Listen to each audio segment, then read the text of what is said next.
Сабитның укырга өйрәнүе. Сабит 6 яшендә, инде хаклы башында. Ялгыз иркә бала ул, әткәләре каршында. Шуңа күрә шаян ул, бик күп уйный наян ул. Күңелле көлкеләр таба әле каян ул. Фәхле үткән, ул зирәк, шундый балалар сирәк. Һәрбер әйберне сорый, ни нәрсә, ни кирәк. Сабит сорый, җентекләп, һәр нәрсәне бертекләп. Әти белән әнисе җавап бирә бигипләп. Бер Сабит әткәсен күреп әйтәсен. Әти, миңа әлифби кайчан алып кайтасың? Мине укырга өйрәт, миңа укырга кирәк. Үзем укыйм мин китап, үзем сөйлим һәм көйләп.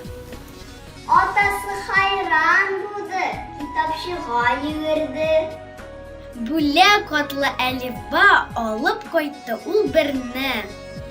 Бер адам дип гыйлемгә өйрәтә ул Сабиткә. Салган Сабит ихласын кош бәбкәседәй җиңгән.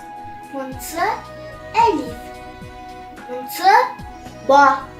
Бу хәреф җим, монсы та.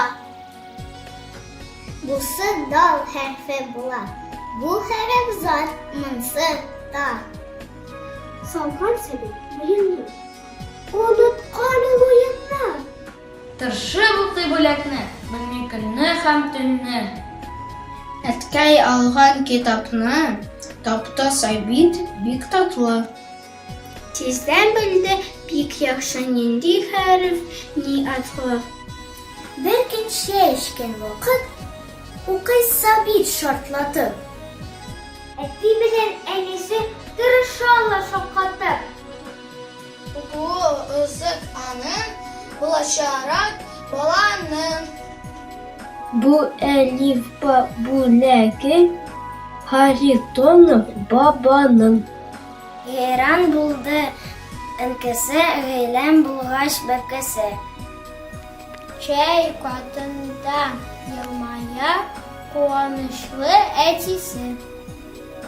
Күрсәң инде әнкәсен, кочып алган бәбкәсен. Үбә, бихисә битен, үзен һәм кашын.